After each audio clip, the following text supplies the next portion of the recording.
Buenos días, buenas tardes, buenas noches. Bienvenidos a un nuevo episodio de Aquí se habla libertad. Arribados, como siempre, al Mingo TV, el canal de José Domingo Blanco y Erika Mendoza Tobar, que ustedes consiguen en X como @Mingo TV y a Erika Mendoza como @Ementoz y en Instagram como Mingo TV igual y @Erika Mendoza. Gracias a Catherine Manzano por la producción ejecutiva de este programa y a ustedes por suscribirse al canal de Mingo TV por YouTube, darle like a este programa, seguirnos, difundirlos y los más atrevidos y comprometidos pasar por el canal Patreon de Víctor Maldonado C y dejar allí su colaboración.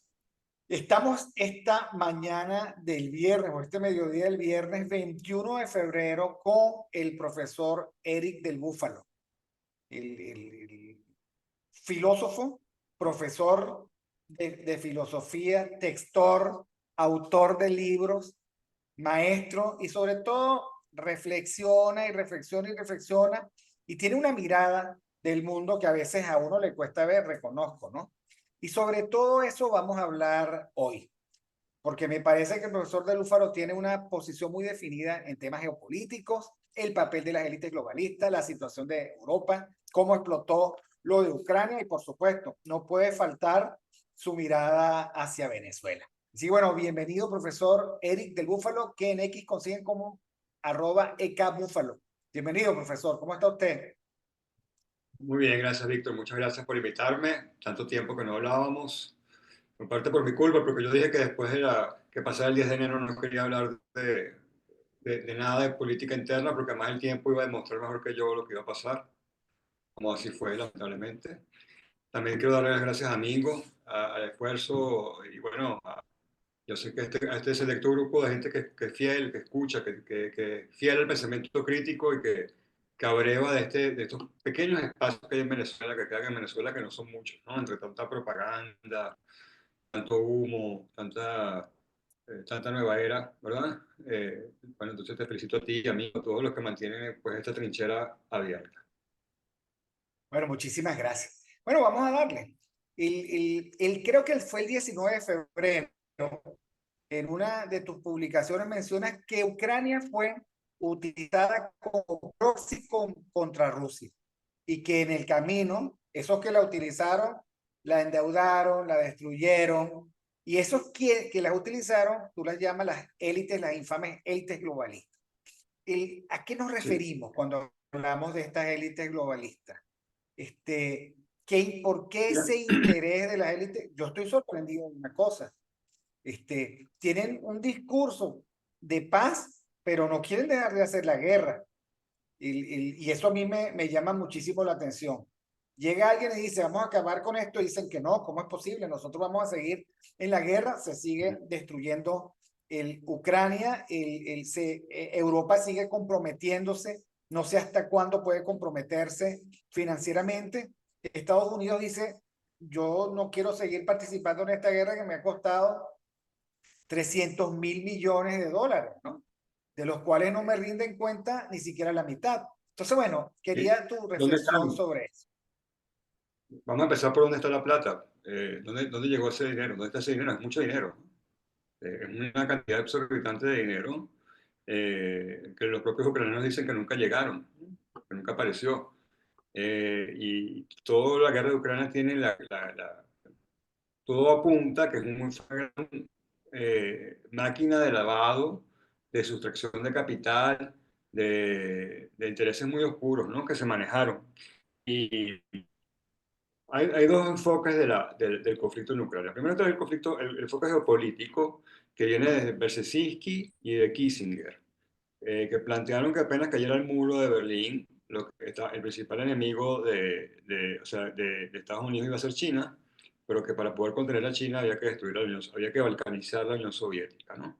Y que por lo tanto la OTAN no podía retraerse porque ya había acabado la Unión Soviética, ya la OTAN que se hizo para contener la amenaza de los comunistas, de los soviéticos, no tenía sentido mantener la OTAN que se fundó para eso. Pero Berzezinski, Kissinger y muchos neocons en Estados Unidos dijeron no, aprovechemos ahora para balcanizar a Rusia cuando podamos, porque Una vez que balcanicemos a Rusia, no, China no va a tener defensas, ¿no? Entonces, bueno, Ucrania era como el último punto, digamos, aproximación de la OTAN hacia ese esfuerzo. La idea era desgastar tanto a Rusia con sanciones, con una guerra de desgaste tan larga y tan prolongada, que cayera el régimen de Putin, que además no es un régimen sencillo, no es Putin nada más, o sea, es un sistema mucho más complejo de lo que la gente lo vemos aquí afuera. Recordemos que eso es una población que sufrió 70 años de régimen soviético, ¿verdad? Y que ganó una Segunda Guerra Mundial, no son ninguna bolsa, ¿no? Es decir, la nación rusa y el Estado ruso son en sí mismo un país cosmos, un país universo, ¿no? Bueno, pero esa es una tendencia. La otra tendencia es que Ucrania tiene que ver con intereses del Deep State americano, ¿no? Y en el fondo Trump, cuando Trump quiere solucionar el conflicto de Ucrania no es tanto por los también seguramente por los millones de muertos que hay, pero también porque está muy vinculado a los intereses del Deep State que usó Ucrania como una gran máquina de lavado de dinero, ¿verdad? Este, Justamente para extraer riqueza del trabajo de los Estados Unidos, del PIB de los Estados Unidos, a estas élites que las vemos en BlackRock, la vemos en corporaciones y transnacionales que ni siquiera tienen ninguna soberanía, grandes conglomerados este, de fondos buitres, de muchos tipos de fondos que viven de eso, pues de expropiar, digámoslo así, esa del trabajo de los empresarios de Estados Unidos y Europa serio y llevarlo a fondos internacionales. Entonces, la guerra de Ucrania tiene esas dos facetas. Por un lado es el gran proyecto neoconservador, surgido después de la caída del muro de Berlín, y por otro lado se aprovechó esa visión, que podía haber sido correcta o no, pero una visión después de todo geopolítica, a aprovecharse de eso para justamente sustraer riqueza de Estados Unidos y ponerla en manos de corporaciones privadas, pues, ¿no? Es decir, Estados Unidos en ese sentido era el país menos soberano de todo Occidente. Y lo que está haciendo Trump es justamente recomponer la soberanía del Estado americano, que estaba completamente vendido a grupos de intereses, a lobbies, a grandes corporaciones que no tienen nada que ver con el pueblo americano. Sí, totalmente Esa es la primera expoliado, visión, ¿no? Es expoliado increíble eso, completamente. y lo que están descubriendo es increíble. O sea, parece Venezuela. No, El seguro social norteamericano se parece a lo que uno puede suponer es cualquier nómina venezolana.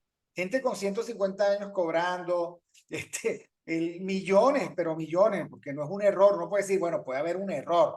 No, por allí se licúan millones de dólares. Lo de USAID es realmente bochornoso porque financiaban lo contrario a lo que Estados Unidos postulaba. Es increíble. O sea, a uno le decían el Deep State y uno decía, wow, la conspiración. Bueno, ya sabemos que tenía nombre, apellido, instituciones y proyectos, ¿no?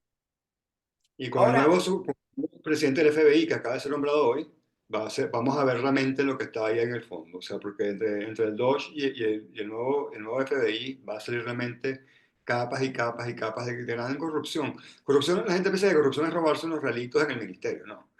Corrupción es usar estructuras muy complejas justamente para lavar dinero, para sacar el dinero de los contribuyentes, ¿verdad? Y llevarlo a otros sitios. Por ejemplo, el caso de Soros y USA. te estoy perdiendo. Yo Ajá. pensaba que Soros financiaba. No, Soros usaba a USA para financiarse él. Entonces, claro, es una cosa mucho más siniestra de lo que uno incluso vislumbra, ¿no? Y bueno, ahorita vamos a ver Sí, muchas cosas. Soros ya era siniestro, pero con esto se lleva el trofeo. Y El lamentablemente trofeo. Ucrania, Uno Ucrania creía que que fue era un con país, el dinero. Era con sí, dinero norteamericano, dinero del Estado, mejor correcto, dicho. correcto. Y lamentablemente Ucrania, y esto es lo que muchas, bueno, en primer lugar hay que decir, cuando un país está en la posición de Ucrania, nunca va a ganar. Cuando un país está en posición de ser el terreno de juego de intereses de potencias extranjeras, siempre va a perder, porque él nunca es un contrincante, él es un terreno de juego. Entonces, Ucrania no es que, si la guerra de Ucrania no es de Rusia contra Ucrania, eso es un modo muy sencillo de ver, muy simplista de verlo. Es el modo de todo este aparato global de extracción, ¿verdad? Contra Rusia, pero también contra Estados Unidos, porque justamente era una máquina que servía para extraer dinero de las arcas americanas. Entonces, yo lo lamento mucho por el ucraniano que ha puesto, según muchos expertos, estamos hablando de entre heridos y muertos de casi 1 millón. Más toda la gente desplazada, más toda la pobreza, o sea, van a quedar endeudados por muchas décadas. Y bueno, eso en primer lugar. En segundo lugar, y ya te dejo seguir hablando porque me estoy robando el micrófono, pero este es un tema complejo y la gente a veces es muy reactiva, ¿no? Porque tiene esta cosa que Putin es malo, Zelensky es Churchill, o sea, estas cosas de 3 años de propaganda tan intensa, ¿no? Además no estoy defendiendo a Putin ni mucho menos, estoy diciendo que Rusia es un país cosmos, China es otro país cosmos y Estados Unidos es otro, o sea, son grandes, son titanes, entonces uno no puede ser tan baladí, decir que este es bueno, o sea, hay que ver que realmente qué se está moviendo y ahí quiero ir. Ahorita lo que hay es la recomposición del mundo en los tres poderes reales que hay. Y este es el tamaño. Primero sigue siendo Estados Unidos, pero muy cerquita está China, muy cerquita, o sea, y además va con una tasa de crecimiento que lo va a alcanzar muy rápido, en pocos años, en menos de una década. Y muy atrás está Rusia, desde el punto de vista económico, solo que Rusia tiene dos cosas muy importantes. Primero, tiene el ejército y el parque de armas, incluyendo atómico, de lo más poderoso. Y además tiene una nación muy cohesionada, que además también es ortodoxa, es de fuertes principios de cristianismo ortodoxo, que es un poco mesiánico. Ellos también se creen un pueblo elegido como Estados Unidos. Entonces, tenemos esos tres países que se están reacomodando ahorita el mundo. Eso es lo que está pasando. Ahorita el mundo se está reacomodando en otro sistema que no es el sistema que salió, evidentemente no es el sistema que salió en 1945, que duró hasta los 90, pero tampoco es el sistema que surgió de la caída del muro de Berlín, que era más o menos un hegemón que era Estados Unidos, que a menos le convenía a Estados Unidos, porque Estados Unidos estaba realmente financiando con su paraguas de protección a todo el resto de muchos países que se acomodaron y lo que se hicieron fue echarse pues irse a descansar, irse a Saint-Tropez, ¿verdad? Todos los europeos estuvieron casi subsidiados por Estados Unidos. Entonces, estamos en ese reacomodo y ahorita Europa tiene que otra vez, y ese es el malestar, volverse a poner las pilas, pues, porque si no se va a quedar muy rezagada con respecto a China y a Estados Unidos, ¿no? Ahora, profesor, ¿tú crees que los líderes de Occidente, estoy hablando de Europa, vieron a Ucrania como un gran negocio para seguir pegados a la ubre de Estados Unidos? Porque si no, uno no entiende, en primer lugar, el apego a la propaganda. Por ejemplo, uno ve a Sánchez Castejón viajando a Kiev para manifestarle su respaldo de España. ¿En qué andan? Porque lo que está absolutamente claro es que es vieja la advertencia casi que del 2014. En algún momento tú citaste a figuras como John Mearsheimer o Emmanuel Todd. O sea, el usar a Ucrania contra Rusia es lo que tú planteas. Es utilizar un viejo campo de batalla para debilitar a un viejo adversario. Pero estos no lo sabían que esto podía terminar así. Correcto. Y muchos otros, Jeffrey Sachs, hace muchos otros en el medio, o sea, de derecha y de izquierda, europeos y americanos, o sea, todo especialista que de buena fe hablaba de eso, que es muy difícil, además que yo entiendo muy difícil conseguir los especialistas, los teóricos, ¿verdad? Que puedan tener su corazón o no, pero que hablan desde de una experticia, y la gran cantidad de propagandistas que hay ahorita en las redes, que es atroz, ¿no?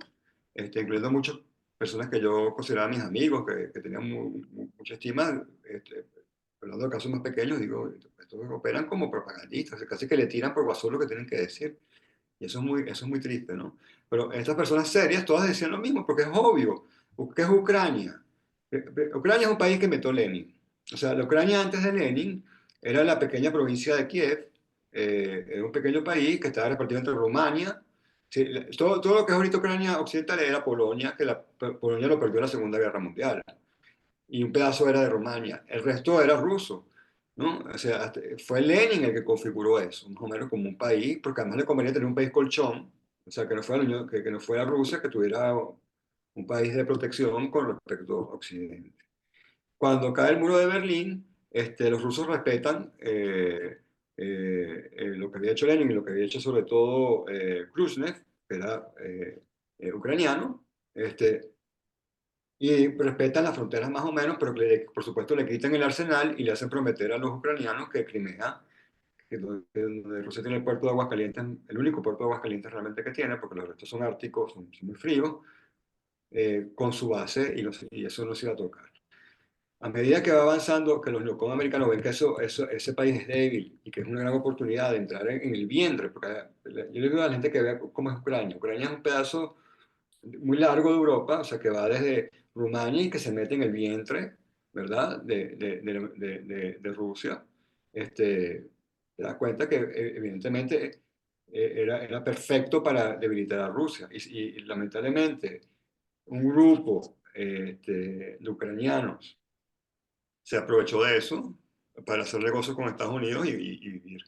No, no nos extrañemos que cuando acabe esto, que para mí va a acabar pronto, y si Zelensky sigue así, va a acabar más rápido todavía, se va a destapar ahí una olla horrible, ¿no? Y en cuanto a los líderes Ahora, europeos, está claro que por eso Occidente y el Deep State mantuvo a Biden al frente, porque es que uno tiene que buscar una razón del suicidio norteamericano en los últimos 4 años. ¿Por qué tú decides mantener a una persona que no tenía las capacidades y la lucidez necesaria para gobernar? ¿Por qué lo tienes allí? Bueno, porque probablemente era el muñecón que necesitaban para mantener correcto, abierta esa estrategia sobre Ucrania, entre muchas otras cosas. Era el muñecón que correcto, garantizaba también que el Deep State pudiese extenderse y expandirse como se extendió y se expandió. Era el muñecón que permitía la invasión, digamos, el terrible de indocumentados por la frontera sur y las permisividades de droga por la frontera norte. O sea, uno se tiene que preguntar cuál es la verdadera causa, la causa racional de un error tan grueso de un partido centenario como el de los demócratas.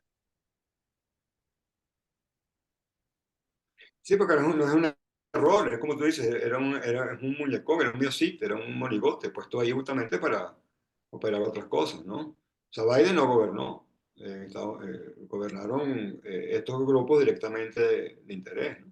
Y bueno, ahorita hay un momento de reacomodo geopolítico y sobre todo, porque está vinculado con lo que va a pasar en Estados Unidos, interno a Estados Unidos, y yo lo que calculo que va a pasar en el mejor escenario posible.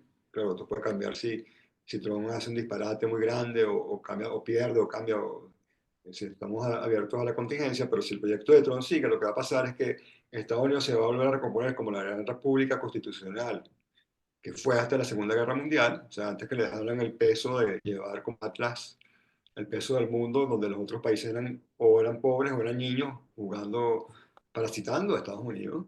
Entonces va a volver a esa no va a ser aislacionista en el sentido de que se va a poner murallas, pero sí va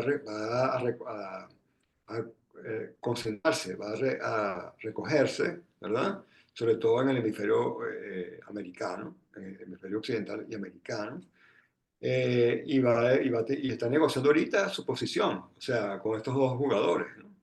Porque además de parte del conflicto de Rusia, lo que quiere hacer Trump es algo que yo creo que ya es muy tarde para hacer, pero es su apuesta. Cuando esto desde el 2008, estos locos lo que hicieron fue empujar a Rusia lo más lejos posible de Europa y tirarlas prácticamente a los brazos de China.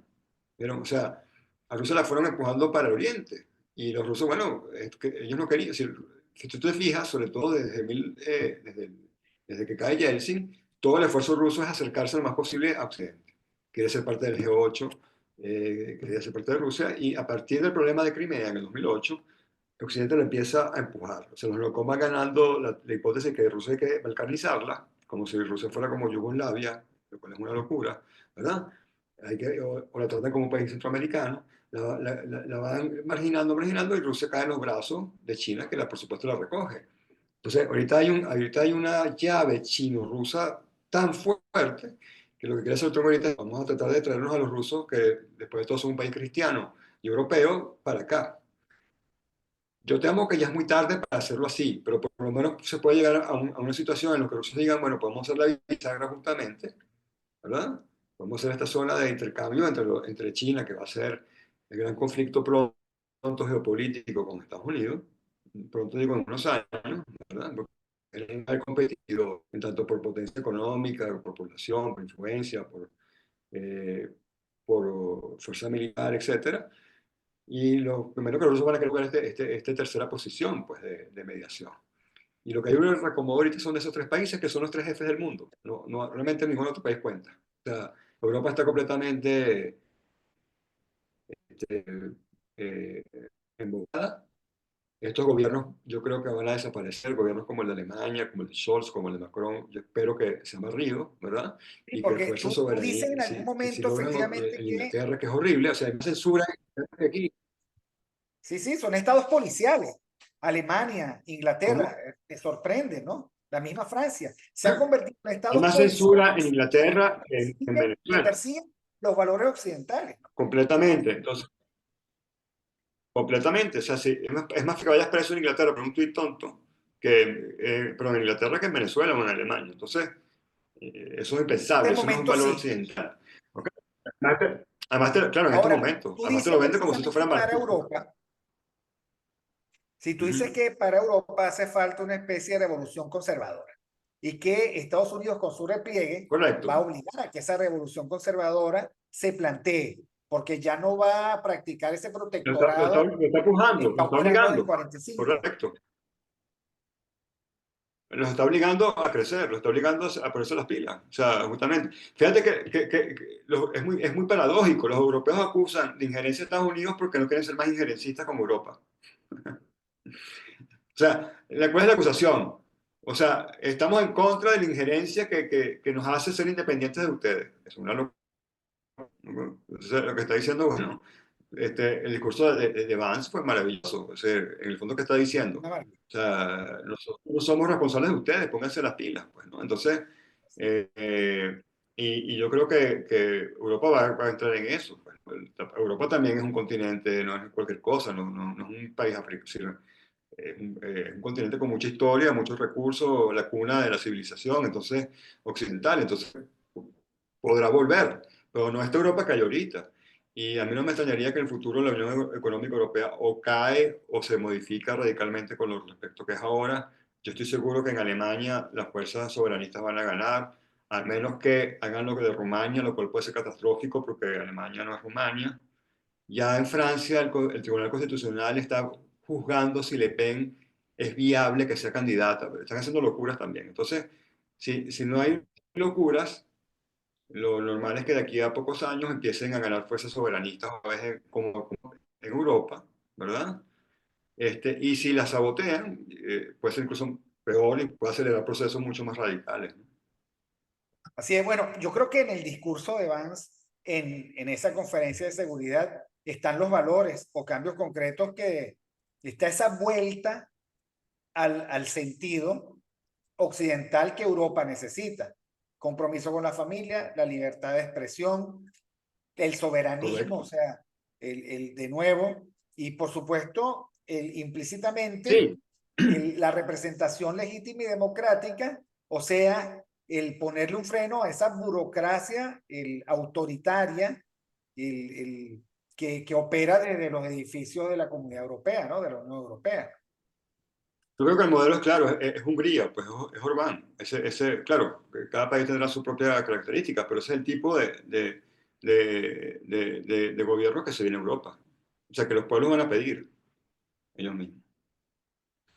Pero el peligro es que si se sabotea eso, como pasó en Rumania, la extrema izquierda aprovecha ese vacío. Acuérdate que la política es una dinámica, ¿no? Si yo no me meto aquí, se mete el otro. Entonces, lo que preocupa de este discurso reactivo de las élites que vemos en Europa es que impidan el paso otra vez de fuerzas soberanistas que en el fondo hagan que pasen fuerzas disolventes, ¿no?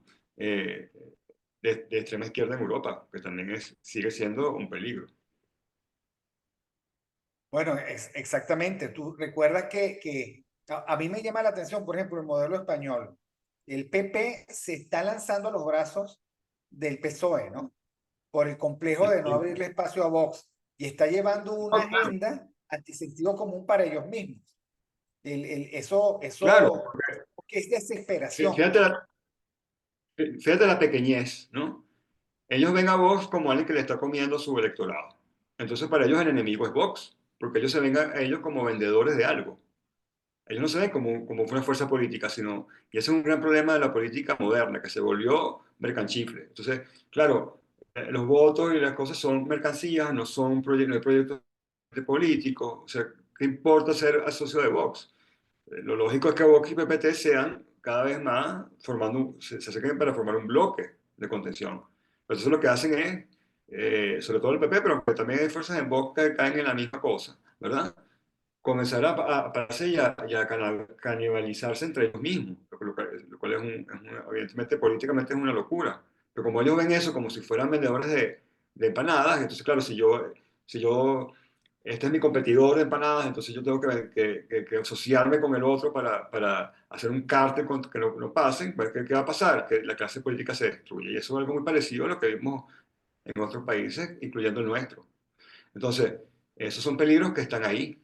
Entonces, o viene una revolución conservadora y vienen gobiernos tipo soberanistas como el de Orbán, aunque tengan cosas distintas, o vamos a caer en un sistema de canibalismo político en Europa que al final le va a dar el espacio a la extrema izquierda, que también es muy fuerte en muchos países. Ahora, tenemos que estar claros que hay un tiempo que tienen que aprovechar. Inglaterra casi que es musulmana o islámica. Francia es casi islámica. Suiza y Suecia están muy penetradas. España, o sea, lo que se ve en las Islas Canarias. Entonces, claro, yo no entiendo cómo ellos no ven que más allá, digamos, del discurso y de la retórica de izquierda, que es muy poco sensata, muy poco aferrada a la realidad, ellos no organizan una agenda para defenderse de ellos de las grandes amenazas que van a provocar su desaparición. Eso a mí me sorprende, a mí me llama mucho la atención, que sea Estados Es Unidos el mucho que más, le tenga que decir, oye, está desapareciendo, te estás transformando fíjate, en tu némesis y no estás haciendo claro, nada para eso, estás aplaudiendo, estás pero celebrando que eso esté ocurriendo. es mucho más patético todavía, porque si tú te pones a ver, la población islámica en Francia es el 8%, pero el peso cualitativo parece que fueran el 60 al 70%. ¿Por qué?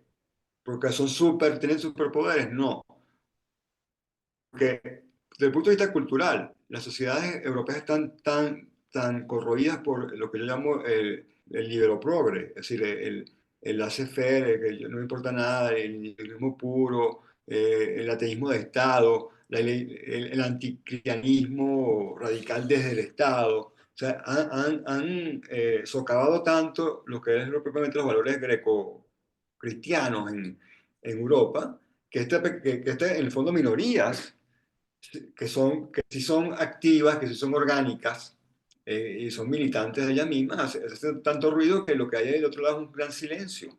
Entonces, eso es lo que es curioso. No es que hay 60% de musulmanes en Francia, hay entre 8 y 10%. Nada, pero Pero el esta es ruido una que sociedad que se hacen, entrega, el o silencio sea, que hacen los otros. estamos entregados, Exacto, porque dejamos de creer, dejamos de tener principios y valores y entonces ellos permean. Nos estamos entregando. O sea, discusiones correcto, sobre esto. ¿Se puede exhibir o no se puede exhibir una cruz? ¿Se puede rezar en público o no se puede rezar en público? ¿Ok? Es un delito pensar en la familia. No se puede impugnar una sociedad abortista. O sea, todo eso y sucede que va en contra del sentido común porque te tienes que callar. O sea, los cristianos en Europa ahora parecieran estar muy perseguidos. O sea, tienen que correcto. volver a las catacumbas. Bueno, menos mal que Parece, ahí están. claro. No, está más seguido que en muchos países islámicos. O sea, es lo paradójico, es lo que te digo. Desde el Estado mismo hay una especie de guerra cultural contra el cristianismo, no solamente el cristianismo, digo el cristianismo porque es como lo que sintetiza muchas cosas de lo que significa Europa, el derecho romano, el pensamiento griego, digamos, el Renacimiento, ¿no? Todo eso está sintetizado en lo que podemos llamar la cristiandad, más que el cristianismo. Eso todo está mal visto. En diciembre pasado, un alcalde en Francia no puede poner símbolos religiosos en las instituciones, ¿no? Entonces, el alcalde de un pequeño pueblo en Normandía puso un pesebre a 20 metros de la alcaldía porque no puede ponerlo adentro y eso fue un escándalo, el tipo casi va preso.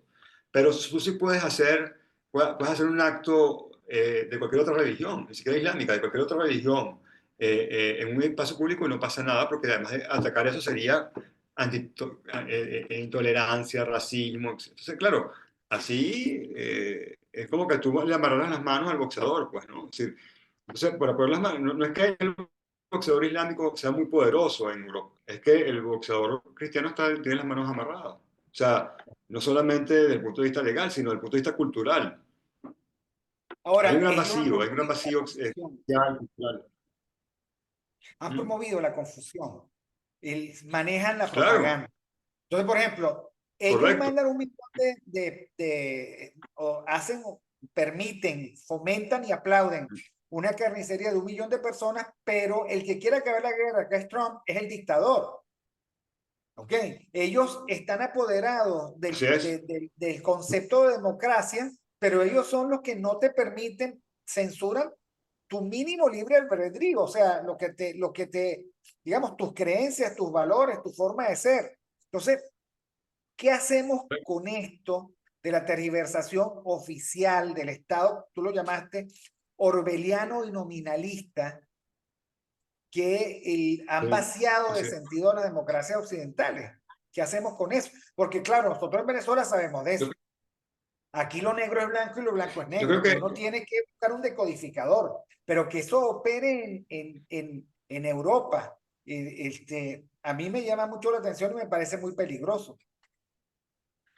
bueno, yo pienso que sí viene un cambio parecido al que pasó en Estados Unidos en Europa pronto. O sea, pronto, a lo mejor en este año, pero el año que viene, hay que ver qué va a pasar ahorita en Alemania, hay que ver qué va a pasar pronto en Inglaterra, hay que ver qué va a pasar aquí, si es que Macron llega de aquí a 2 años que faltan, porque está en un hilo. Pues. Entonces, yo pienso que viene desde abajo como pasó en Estados Unidos, va a haber como un maga, pues, ¿no? Europeo, porque ya tú sientes que además que la gente está muy obstinada. Este, y además que no solamente es un problema cultural, es un problema también de burocracia. Fíjate Meloni pues, ella tiene un gran discurso, tiene apoyo popular, pero está muy limitada porque Italia no es soberana, tiene que pasar todo por Bruselas. ¿Me explico? Entonces, aunque gane Vox, aunque gane Le Pen, en el fondo están sometidos a una arquitectura que no es democrática, por la que nadie votó, que ni siquiera es el Parlamento Europeo, sino la Comisión, elegida también por lobbies, etcétera, que controlan todo. Entonces, hasta que no haya ese resurgimiento nacional, esas estructuras van a seguir. Pero cuando caigan, va a haber otra vez un proceso, va a pasar lo mismo que en Estados Unidos. Digo, bueno, ¿dónde estamos parados aquí? Nos está dejando el tren de la historia. O sea, China está creciendo, Estados Unidos está volviendo a recuperarse. Los rusos son inmutables a nuestras sanciones, se ríen. ¿Okay? Lo que hicieron fue hacer crecer la economía rusa. Entonces, los africanos, estamos perdiendo en África y en América Latina espacio y terreno. ¿Qué vamos a hacer? ¿Vamos a quejarnos y llorar hasta que desaparezcamos? ¿O vamos esa es la alternativa de Europa. ¿Se ponen a llorar hasta que desaparezcan o se ponen las pilas? No tienen otra alternativa. Porque Europa no tiene ninguna potencia militar, lo que tiene es potencia, lo que puede ser otra vez es una potencia económica y cultural. Pero eso yo creo que hay como un fervor, por lo menos hay como una necesidad espiritual en la gente que no se traduce todavía en las estructuras. Primero en los gobiernos y después en las superestructuras europeas que son muy rígidas, ¿verdad? Pero que cuando eso pase va a pasar lo mismo que en Estados Unidos. Bueno, y eso dejó fuera de la foto incluso a Francisco, ¿no? Francisco se dejó contaminar terriblemente por toda esta cultura liberal progre, ¿no? Que tú planteas, hasta el punto de que, Eso, bueno, lamentablemente está muy enfermo, pero por más que yo busco, no encuentro su legado, no lo encuentro. así es. El por qué, El digamos, problema, se prestó a toda la gente. yo creo que no es nada más él, ¿eh? Yo creo que él más bien se dejó llevar por un gran sector de la iglesia, lamentablemente. Ojalá fuera él nada más, que es peronista, sí, que dice la gente, no comunista. Eso sería tan grave. Yo creo que hay un gran sector de la iglesia, lamentablemente, eh, eh, que aparece desde el punto de vista doctrinario como reformista, pero que en el fondo es muy es muy secular, muy laico y muy mundano, y quiere un poco casi modernizar la iglesia. Es una especie de protestantismo oculto que está dentro de la propia iglesia católica, de adaptarse a los aires de los tiempos. Y, y creo que eso es una tendencia de la iglesia. Eso no es, o sea, fíjate que la carta que hay cuando la renuncia de Benedicto XVI, disculpa, Benedicto XVI, que es un gran legado, ¿verdad? Él lo dice.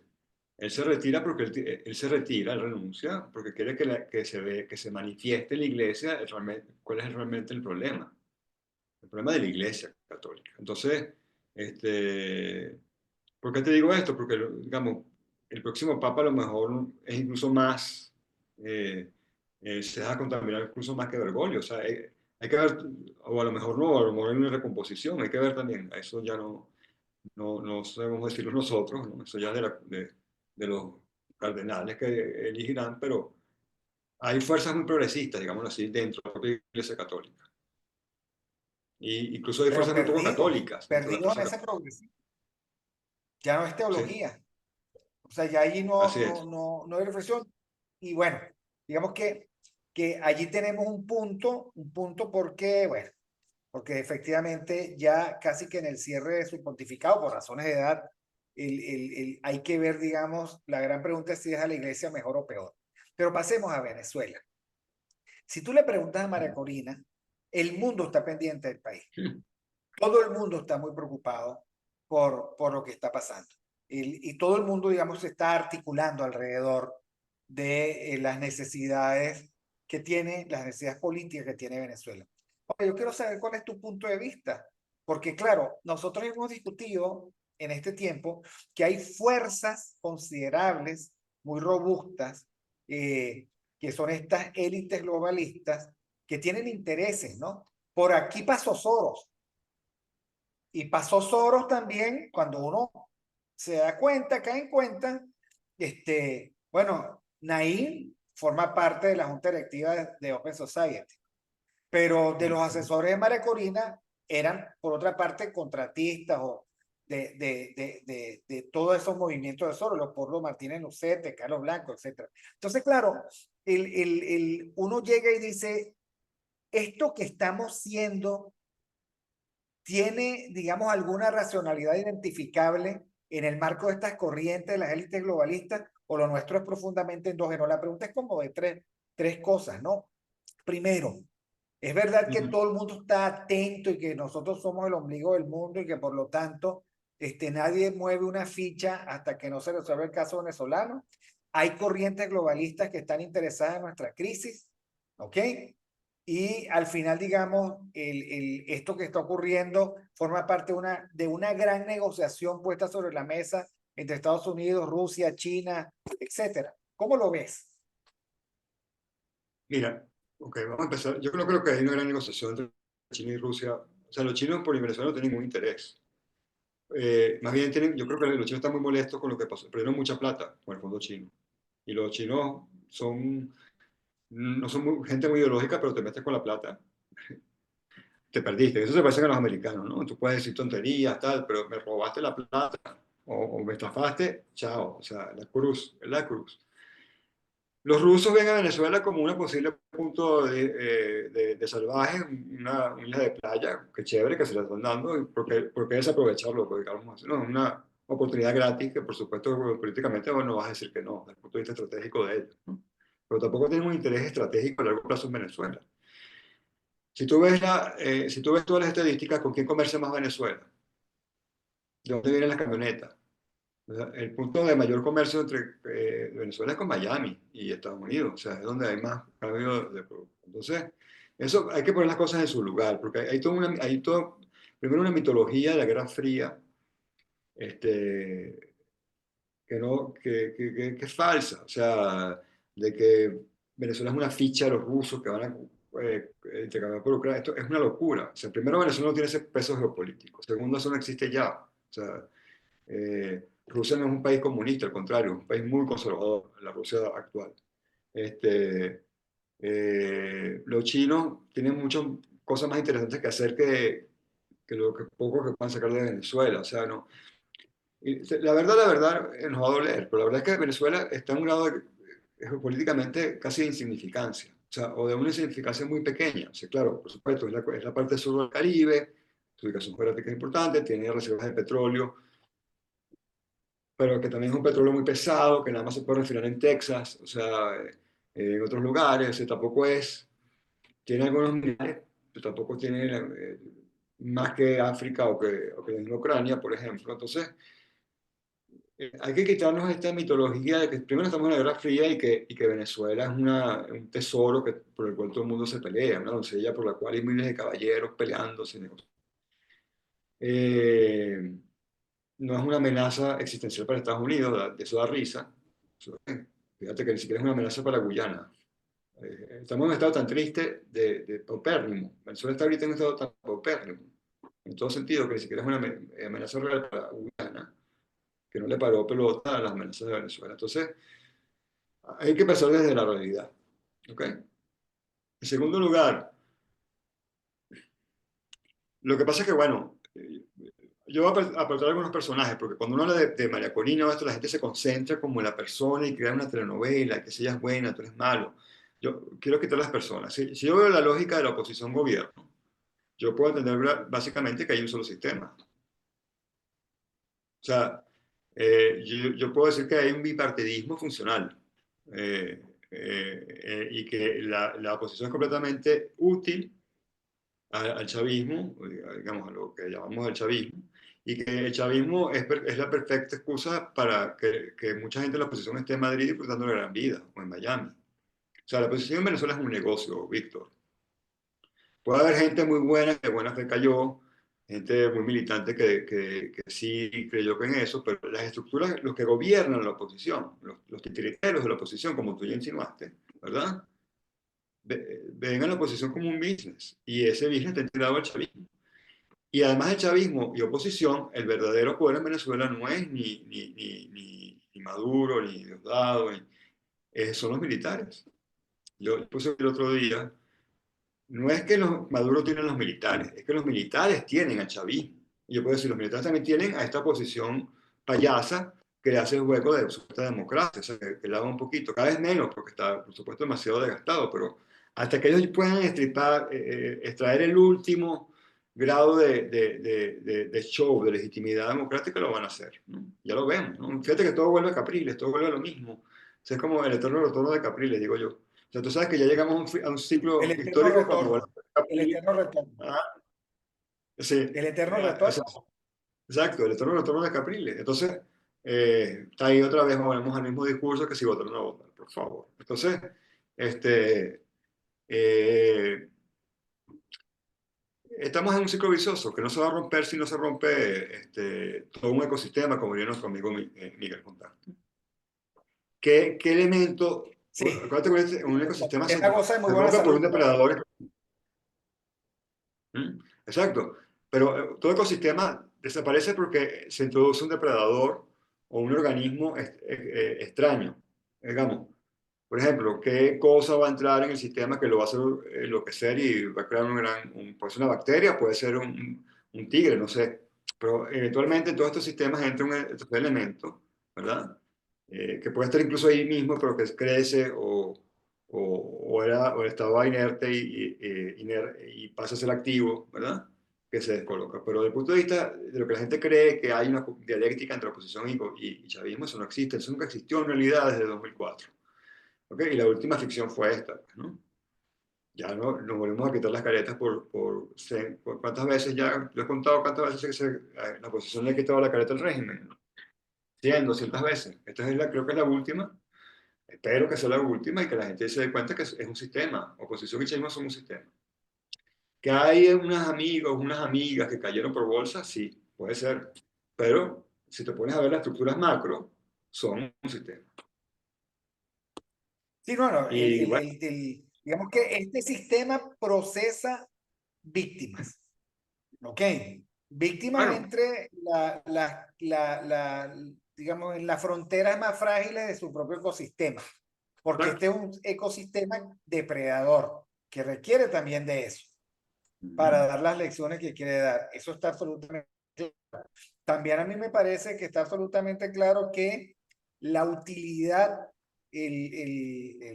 para el centro del ecosistema de esta oposición es decidir votar cuando el ecosistema le conviene y decidir abstenerse cuando el ecosistema lo necesita. Es increíble esta alternancia. Además, es una alternancia insensata, una alternancia que además no se justifica. Y también creo, como tú lo planteas, que este es un régimen militar cívico en este momento. A O veces ha sea, sido militar con civiles que cívico-militar, le pero siempre fue más militar cívico que cualquier otro, de cualquier otra desde, forma. Y lo desde pongo así porque sí 2001, me desde parece que es preponderante lo militar.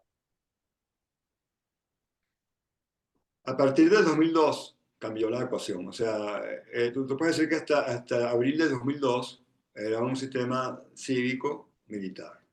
Después de 2002, los militares toman toda la política venezolana. Ahora Y estamos la economía. en las puertas La de una política y la reforma constitucional. economía. ¿Cómo le ves a la reforma constitucional? ¿Cómo la veo? ¿Qué preguntaste? Pero no escuché. Que, sí, disculpa, que ahorita estamos en las puertas de una reforma constitucional. ¿Qué sentido le ves a esa reforma constitucional?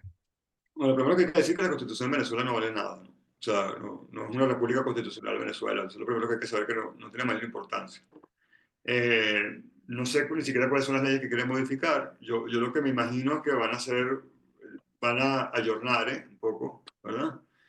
Lo que están haciendo de facto. O sea, van a poner más leyes de contra el odio. eh, Sobre todo la parte electoral seguramente la van a hipercomplicar, van a poner hipertrabas para... Porque claro, para el chavismo es mejor, o sea, para este sistema, yo ni siquiera hablo de chavismo, para este sistema, este régimen, ¿verdad? Bueno, yo puedo hablar del régimen chavista opositor que existe ahorita, ¿verdad? Eh, que esencialmente es militar, como ya hemos dicho. Lo que le conviene es poner tantas trabas para llegar a ser candidato que no hace falta hacer fraude. Que al final vas a tener puros Rosales y pura, estos tipos, pues Capriles, Rosales, Brito, gente que son, ni siquiera se podría uno llamarlos opositores en sentido clásico. Entonces, eso es lo que creo que apunta toda la reforma constitucional. Y poner más leyes represivas, etcétera, con respecto a la libertad de expresión. Pero de hecho yo no he visto nada de cuáles son las leyes, qué es lo que se quiere modificar, todavía no se sabe. Yo por las declaraciones que he visto, sospecho que va para allá. Ahora, Pero tal vez sí. esta podría ser la última pregunta. Este es un proceso que se abre el 28 bueno, se abre en octubre con unas primarias, se consolida el 28 de julio y ahora estamos en una circunstancia muy extraña porque los débiles se dicen fuertes, aunque están débiles, escondidos. ¿Qué salida le ves tú a esto? Salida pragmática a esto. O sea, ¿cómo te imaginas tú que esto puede terminar desde el punto de vista de las posibilidades reales? ¿Te refieres al ciclo que empezó con las primarias o al régimen venezolano? Dice, bueno, lo que quiero decir es, wow, ahorita están escondidos, asilados o presos. ¿Se Bueno, va a mira, mantener así siempre o hay no, yo que creo que procurar una salida? dos cosas. Fíjate, lo primero es que las personas que están ahorita sufriendo en la embajada de Argentina es un indicador de la indiferencia de la comunidad internacional con Venezuela. O sea, somos tan insignificantes que si en otro país sería un escándalo lo que está pasando aquí. O sea, claro, también la otra parte no se prestó a ser exiliado político de verdad, sino se pueden hacer proselitismo en la embajada. O sea, pone las cosas muy complicadas, ¿no? Pero aunque haya sido así, igual te das cuenta que hay un abandono, ¿no? Y yo creo que lo que está haciendo el régimen es muy sencillo, está haciendo que se desgaste, lo está desgastando, pues, ¿no? O sea, cada semana que salga María Corina y su grupo diciendo que ya falta poco, que esto se está acabando, que vamos hasta el final, cada semana pierde más credibilidad. Y creo que la están reduciendo, la están capitalizando, pues, ¿no? La están llevando al mínimo de expresión. Ese sería lo mejor para ellos. Porque no le han hecho una víctima, no le hicieron una mártir, no está exiliada, no se sabe dónde está. Entonces, la otra vez salió y unas declaraciones, una cosa de la cartera, pero no la llevaron presa, se la pudieron haber llevado presa. Entonces uno dice, bueno, ¿por qué no se la... Bueno, porque no la querían martirizar, no la querían hacer un... Yo creo que están jugando el desgaste y lo saben hacer muy bien, además. Entonces, creo que eso es lo que va a pasar lamentablemente con ese ciclo que se abrió en las primarias, ¿no?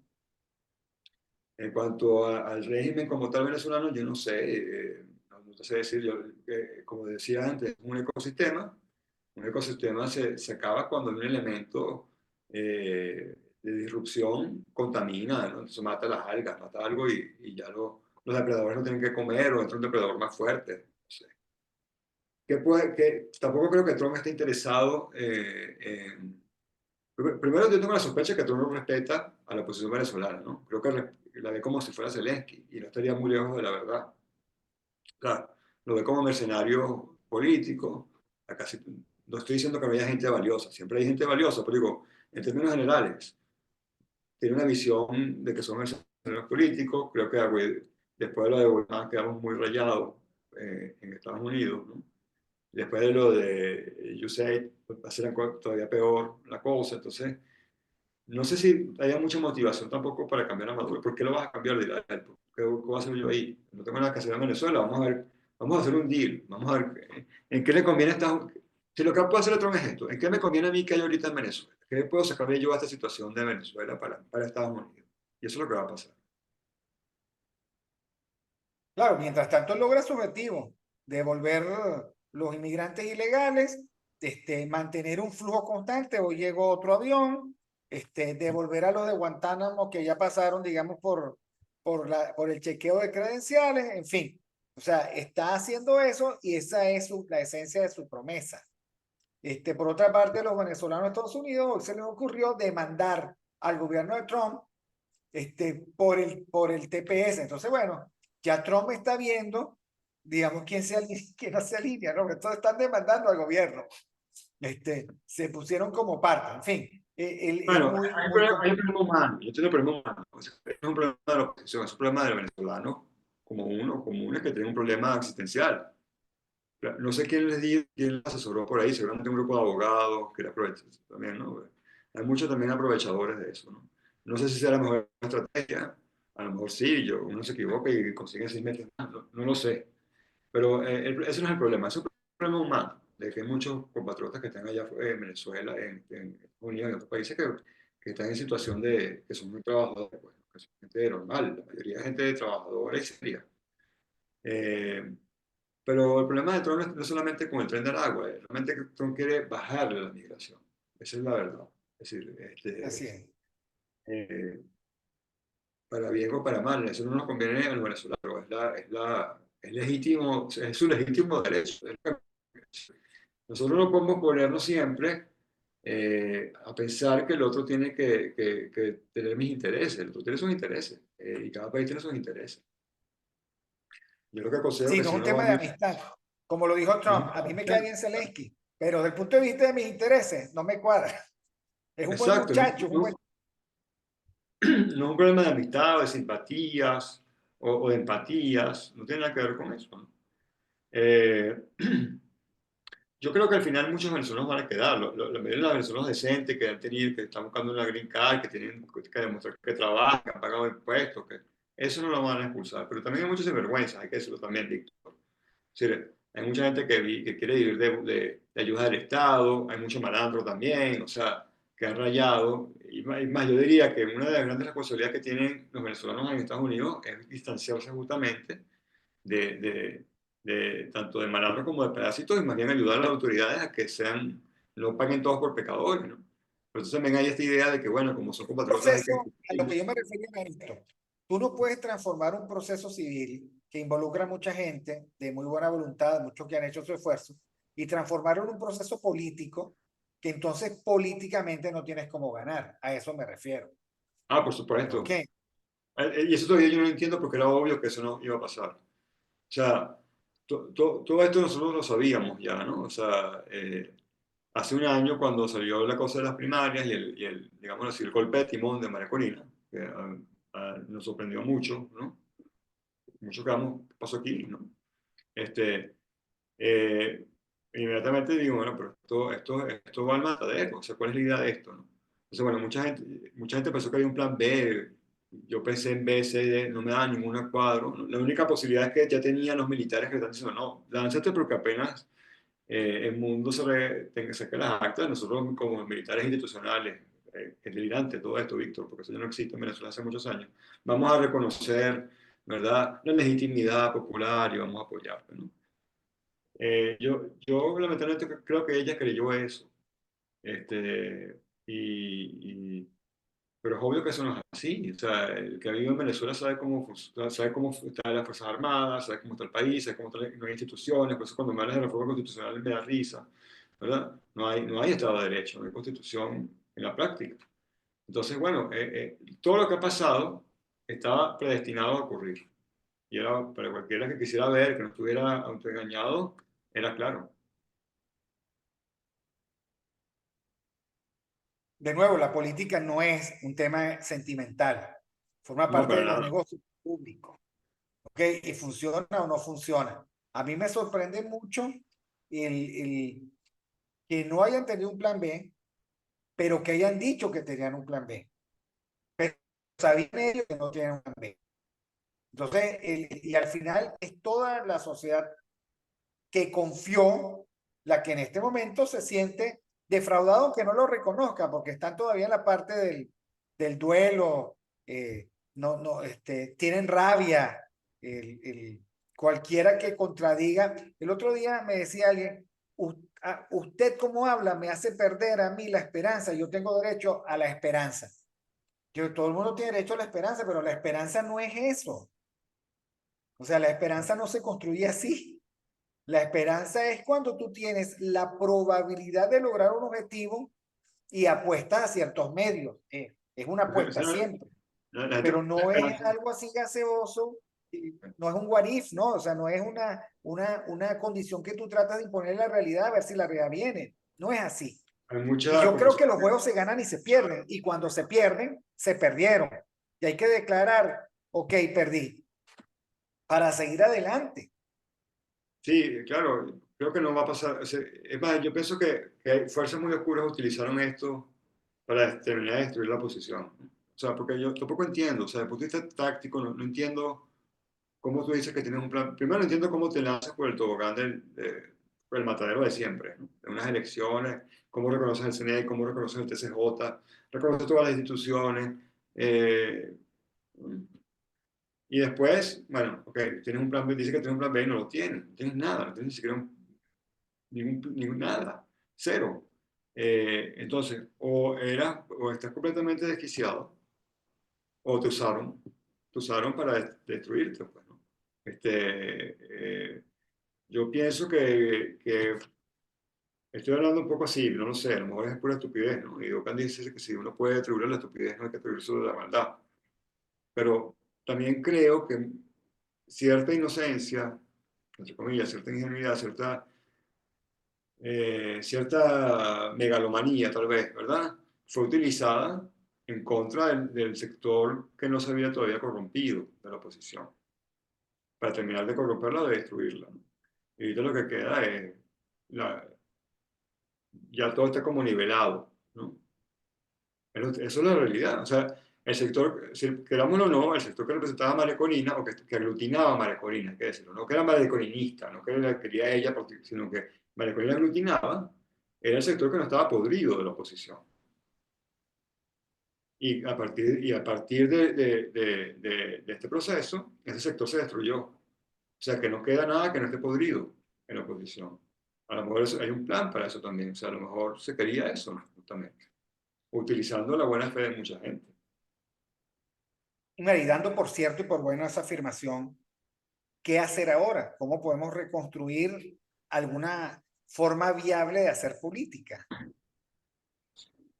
No, no, o sea, toda la política ahorita pasa por un estado de catástrofe, así, en el sentido de que no hay ninguna forma institucional, ninguna forma tradicional, ninguna forma de organización política en un sistema más o menos funcional.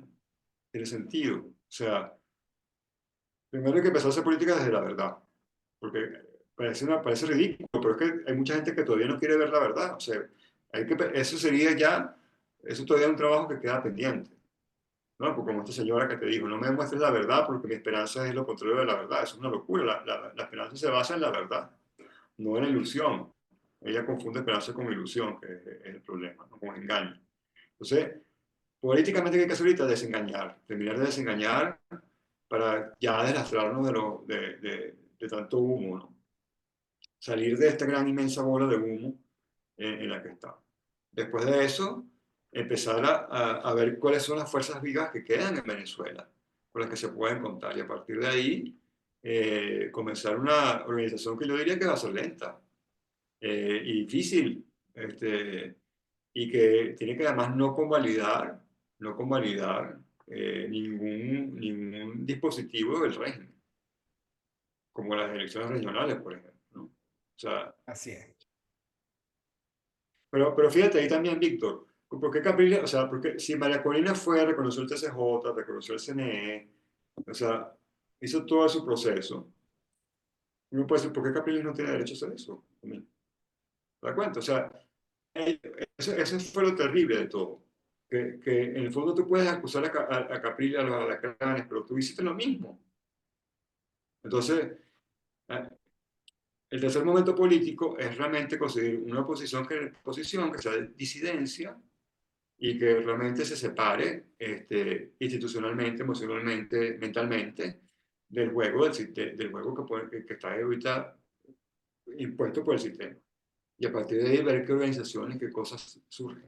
Lo cual no quiere decir ir a la calle y caerse a golpe, al contrario, es más bien no hacer nada ahorita político, porque hay un momento de separación radical que crea un vaciamiento, que crea una distancia con lo que... Pues si tú te prestas otra vez a la engañifa, a la fiesta electoral, a todo eso, lo que estás es retroalimentando otra vez el mismo monstruo que te está comiendo.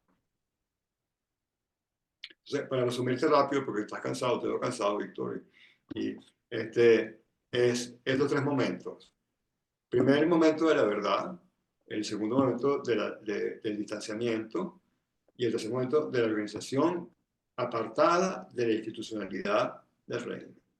Esos son los tres momentos políticos. Y el cuarto será el de alcanzar a partir de ahí una fuerza real que pueda destruir el ecosistema maligno, ¿no? En el que estamos viviendo. Yo coincido contigo porque es que yo creo que esto no tiene solución en el cortoplacismo, No, para tiene nada. solución en el largo plazo. Y yo me he cansado de decir que 26 años de corto plazo no es largo plazo. O sea, son 26 años cortoplacismo uno tras otro. Y me gusta mucho tu mirada porque yo comparto con que no es posible que el primer recurso de la política venezolana sea la mentira. Porque es Sí, que la en mentira es alguna un acto situación, explícito de desprecio al ciudadano, correcto. al que se cree incapaz de cargar con el peso de la verdad. Y Así entonces es, por allí, digamos, comienzan las dificultades porque la mentira genera su propia dinámica. Y yo sí creo correcto. también que hay que tomar distancia, ¿no? Es decir, me voy a separar del involucramiento político para volver con una nueva mirada. Así es. Y Son por los primeros dos supuesto, pasos. lo de siempre, salir del encantamiento de la agenda del régimen. O sea, que es lo terrible, lo brutal. O sea, nosotros no tenemos agenda propia. Gravitamos alrededor de la agenda del régimen y ese fue tal vez el peor error, uno de los dos grandes errores de María Corina. Ese y haber creído que las fuerzas con las que debía contar eran las viejas fuerzas del elenco del fracaso. Que como dice ¿No? mi amigo Bueno, Vladimir, esa un parte muerto que va está muy bastante felices. gozan de perfecta salud. No, y están muy felices porque destruyeron a María Corina finalmente, que es lo que querían Así siempre, es, siempre quisieron. así es. O sea, pero no quiero nombrar nombres porque entonces la gente otra vez nombres, pero estos grandes figurones de la MUD, de la política tradicional horrible, colaboracionistas están felices. Este, Están felices porque es como cuando hay unos malandros, ¿no? Y hay un muchacho bueno. Y entonces los malandros convienen al muchacho de meterse bazuco. Están felices, y ahorita son todos drogadictos. O sea, es una victoria para ellos. Disculpa la imagen, pero yo lo veo así. Entonces ya no queda nada, nada que esté bueno en lo que fue hasta ahora las fuerzas opositoras venezolanas, lamentablemente. Y por lo que estoy viendo, el chavismo ha sido muy rápido en, la palabra, creo que es una palabra que sea gentil, en diezmar la moral y la proyección política de María Corina Machado. Queda para mí, creo que para ti también y para muchos, el último de los mexicanos, o sea, la última cosa que quedaba en pie, Así es. desde ese punto de vista de la posición tradicional. Entonces, como ya no queda más nada, ya pasemos toda esa página, veamos la verdad en la cara, que es horrible, ¿verdad? ¿Sí? Mire, usted tiene cáncer de páncreas. Sí, bueno, pero hay ese tratamiento experimental. Pero no tiene que hacer tratamiento de siempre porque eso lo va a llevar a la muerte, pero hay este experimental. Entonces, aléjese de la medicina del chavismo, busque una medicina alternativa y después de ahí vea, una vez recuperado, qué va a hacer. ¿Ok? Pero no podemos caer, si no logramos los dos primeros pasos, nunca vamos a llegar al tercer paso. Vamos a caer siempre en otra vez, ¿no? Si tú no cumples el tercer paso, vuelves otra vez al punto cero. Por eso tenemos mentiras en el punto cero. Es como si hubiera pasado un mes. ¿Ok? O sea, porque vuelves otra vez a repetir. Es como un videojuego. Si no vas al estado 3, el videojuego va otra vez a repetirse en loop. Entonces, nosotros tenemos 26 años en los primeros dos pasos, las primeras dos etapas del videojuego. Entonces, ya se acabó. O sea, no voy a ni creo una posición, ni creo en el régimen, ni creo en toda esta mentira, esta dialéctica falsa, esta pelea falsa. ¿Okay? La verdad y la distancia. Y ya el tercer paso, pues, es ver qué queda en pie y a partir de ahí avanzar. Pero eso es un proceso de Bueno, seguiremos tiempo, conversando, mi ¿no? querido profesor Eric del Búfalo, Va a @ekbúfalo haber en tiempo X. para hacerlo. Así es. Así es. Nosotros que pensamos en largo plazo, tenemos todo el tiempo del mundo. No Muchas tenemos gracias, más. Víctor. Bueno, Muchas gracias por la muchísimas invitación. gracias. De verdad, muchísimas gracias por esta grata conversación. Que yo quisiera llamar algo así como que la realidad de la geopolítica. O así, porque hemos hablado, precisamente estamos montados en eso y bueno, el caso venezolano que siempre será recurrente en todos nuestros diálogos. Gracias a Así es. todos. Pasen por el YouTube, suscríbanse al programa, denle like, contribuyan a debatir estas ideas y bueno, ya saben, nos vemos en una próxima oportunidad. Gracias a todos.